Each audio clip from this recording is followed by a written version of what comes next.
French revolution को समझने का हम प्रयास कर रहे थे। पिछले लेक्चर में मैंने बताया था कि वहाँ की पॉलिटी, वहाँ की सोसाइटी किस प्रकार शोषण मूलक थी, आम जनता के हित में नहीं थी। 90% जो पॉपुलेशन के हित में नहीं थी, केवल 10% जो फर्स्ट स्टेट और सेकंड स्टेट और राजा उनके बड़े बड़े दरबारी यही एंजॉय कर रहे थे, सभी प्रिविलेज एंजॉय कर रहे थे। तो बच्चों, जो फ्रेंच रेवोल्यूशन का अगला टॉपिक है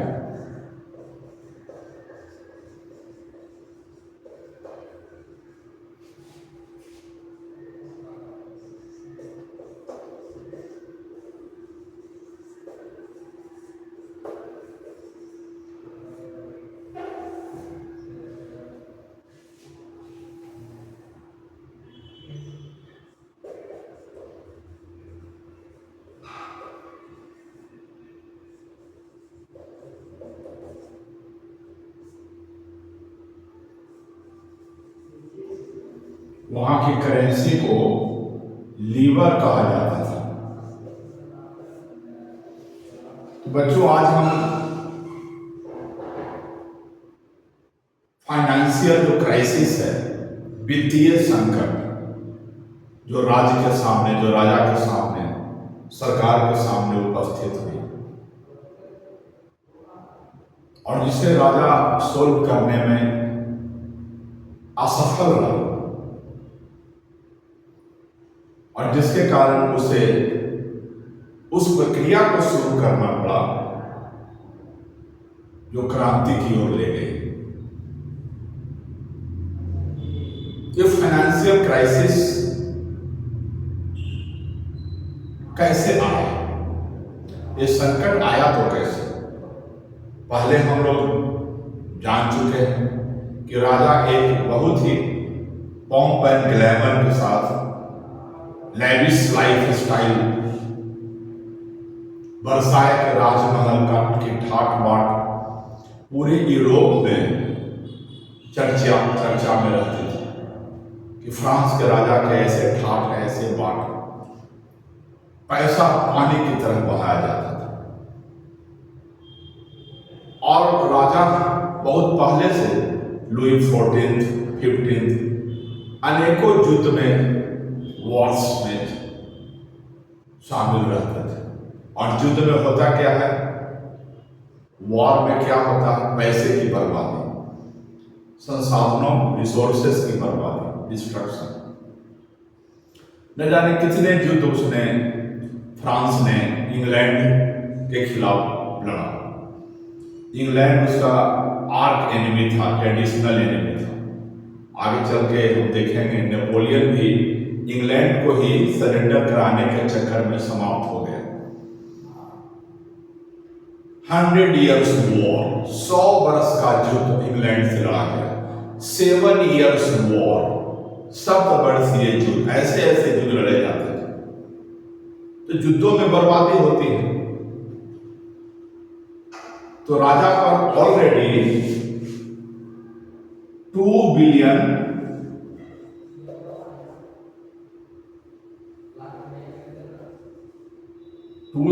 लीवर्स का लोन था, डेट था। डेट माना होता है कर्ज, लोन राजा ले चुका था, इस पर राजा पर कर्ज था। और 1776 में 13 कॉलोनीज ऑफ अमेरिका,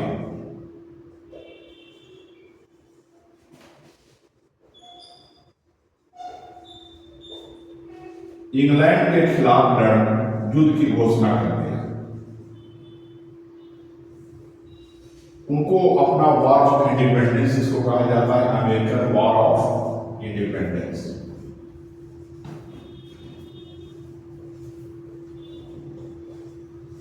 तो अमेरिकन वॉर ऑफ इंडिपेंडेंस शुरू हो गया।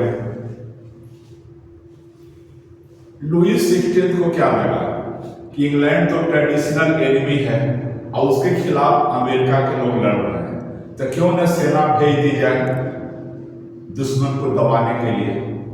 सेना भेज दिए। आप सेना भेजिएगा, गोला बारूद भेजिएगा, सेना पर खाने पीने का खर्चा तो खर्च तो होगा। तो इन पर 1 बिलियन, पहले से ही 2 बिलियन का था और 1 बिलियन लीवर का और भी लोन हो गया।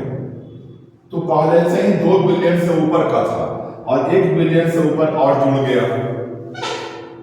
और राजा को 10% इंटरेस्ट देना पड़ता था।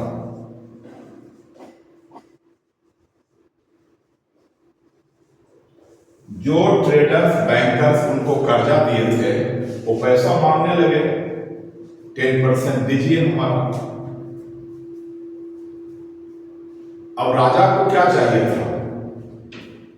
राजा आनंद फानन में आम जनता पर टैक्स बढ़ा दिया। पहले ही से वो दुखी थे, सफर कर रहे थे, उन पर टैक्स बढ़ा दिया। राजा को क्या चाहिए था? To broaden the base of tax. Tax के आधार को बढ़ाना चाहिए था और आधार को बढ़ाने के लिए फर्स्ट स्टेट और सेकंड स्टेट पर टैक्स लगाना चाहिए था। तो आधार बढ़ जाता, बर्डन बढ़ जाता, समस्या हल हो जाती। और इसी तरह के सजेशन राजा को जो उनके अच्छे मंत्री थे नेकर साहब, नेकर उनके फाइनेंस मिनिस्टर थे, उन्होंने सलाह दी। लेकिन फर्स्ट स्टेट सेकंड स्टेट तैयार नहीं हुए। उन्होंने कहा कि राजा या उसके मंत्री को हम पर टैक्स लगाने का अधिकार नहीं है। यहाँ के ट्रेडिशन के अनुसार सिर्फ स्टेट्स जनरल जिसमें तीनों स्टेट्स के, first state, second state, third state के रिप्रेजेंटेटिव बैठेंगे, वही टैक्स हम पर लगाने का अगर अप्रूवल देती है तो लग सकता है। राजा या उसके मंत्री लगा ही नहीं सकते। और इसकी बैठक आप जानते हैं कि 1614 के बाद 175 ईयर से इसकी मीटिंग ही नहीं हुई थी। तो कहा कि इसकी बैठक बुलाइए, वही टैक्स हम पर लगाएगा। आप या आपके मंत्री को नियम के अनुसार टैक्स लगाने का अधिकार ही नहीं है। तो देखिए किस प्रकार फर्स्ट स्टेट और सेकंड स्टेट जो इतनी facility, honour, respect, privilege enjoy कर रहे थे, खुद सुसाइड करने को तैयार हो गए।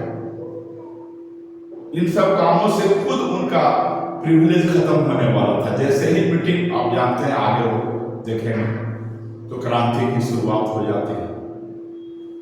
अगर ये तैयार हो जाते हैं तो शायद फ्रांस की क्रांति कुछ दिन बाद और होती, कुछ वर्षों बाद होती या न भी हो सकती थी।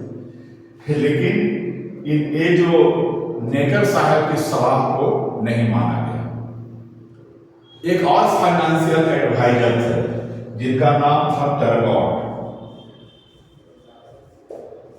इनकी सलाह को भी नहीं माना गया। ये नेकर साहब स्विट्जरलैंड के थे, लेकिन इनके अंडर में काम कर रहे थे। बहुत अच्छे फाइनेंस मिनिस्टर थे, लेकिन ये भी नहीं सोल्व कर पाए, क्योंकि फर्स्ट स्टेट और सेकंड स्टेट ट्रेडिशन का दोहाई देने लगे कि ट्रेडिशन के अनुसार टैक्स को स्टेट जनरल की मीटिंग बुलाइए, वही लगा सकता है। आप लोग के पास पावर ही नहीं है। यही नियम है, यही ट्रेडिशन है फ्रांस का। टर्गोट साहब भी कहीं इसी तरह इशारा कर रहे थे कि टैक्स का बेस बढ़ाइए, किसी खास पर ही टैक्स बढ़ाने से नहीं मिलने वाला। थर्ड स्टेट कितना टैक्स देगा, थक गया है देते देते। अब इन लोगों को राजी कीजिए, लेकिन वो राजी नहीं हो रहे थे। फाइनेंशियल क्राइसिस जिसको राजा टैकल नहीं कर सके, सोल्व नहीं कर सके, अगर वो टैकल कर लेते, इसको सुलझा लेते, तो शायद मामला अभी शांत हो जाता। लेकिन इतनी बड़ी कर्ज को और उस पर इतना % का इंटरेस्ट राजा जो है पूरा नहीं कर पा रहे थे। इन लोगों ने यह भी सलाह दिया कि अपना भी खर्च कम कीजिए, स्ट्रिक्ट रूल्स जो है वो लागू कीजिए महल में भी।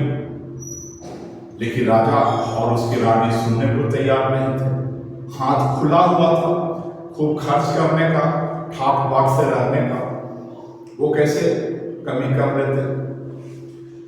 तो ये जो फाइनेंशियल क्राइसिस है, वित्तीय संकट, एक वित्तीय संकट ने फ्रांस की क्रांति को आगे बढ़ाया।